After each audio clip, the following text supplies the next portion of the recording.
निर्मला उपन्यास का 17वां भाग आप सुन रहे हैं।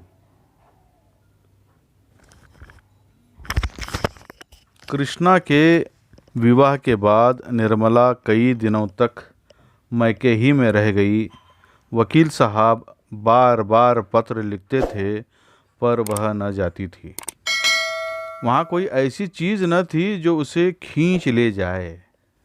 एक दिन सुधा स्वयं निर्मला के घर आकर निर्मला से पति के घर न जाने का कारण पूछती है तो निर्मला कहती है, वहाँ जाने से डर लगता है बहन। ब्याह की गई 3 साल में आई हूँ, अब की तो वहाँ उम्र ही ख़त्म हो जाएगी। फिर कौन बुलाता है और कौन आता है। फिर सुधा कहती है, वकील साहब बहुत दुखी रहते हैं, दोनों लड़कों की बड़ी शिकायत करते थे। सुना है जिया राम अपने पिता से कहता है, आप ही ने भैया को जहर देकर मार डाला, आप हत्यारे हैं। कई बार तुमसे विवाह करने के लिए ताने दे चुका है। ऐसी ऐसी बातें कहता है कि वकील साहब रो पड़ते हैं। जिया राम का यह नया रंग सुनकर निर्मला को चिंता होने लगी। इसी चिंता में उसे नींद ही नहीं आती थी। सुधा की आंख खुली तो देखा कि निर्मला अभी तक जाग रही है। कारण पूछा, फिर कुछ चर्चा होने लगी। तभी सुधा ने अपने बेटे सोहन का माथा छुआ। कुछ गर्म सा लगा।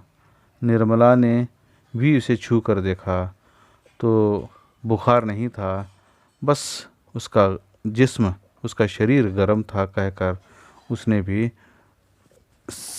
बहाना कर दिया। बहाना नहीं बल्कि कह दिया कि बुखार नहीं है, बस थोड़ा सा उसका शरीर गर्म है।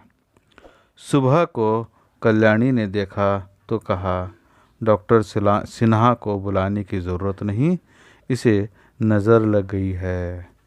फिर नज़र उतारी गई। फिर किसी मौलवी से फूंक डलवाई गई। सुधा ने सोचा कि रात कुशल बीतेगी तो प्रातःकाल पति को तार देकर बुलवा लूँगी।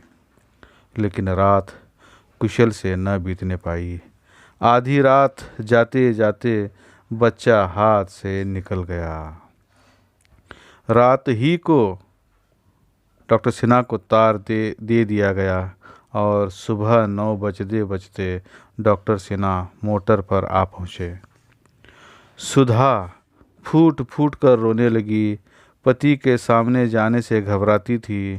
कहती थी, कौन मुंह लेकर उनके पास जाऊं। अपनी नादानी से उनके जीवन का रत्न छीनकर दरिया में डाल दिया।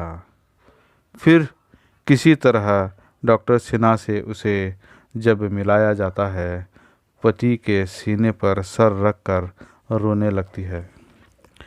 सुधा वहाँ से लौटी तो उसके हृदय का बोझ हल्का हो गया था।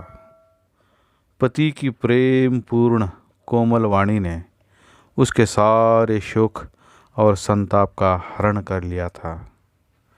प्रेम में असीम विश्वास है, असीम धैर्य है और असीम बल भी है। धन्यवाद।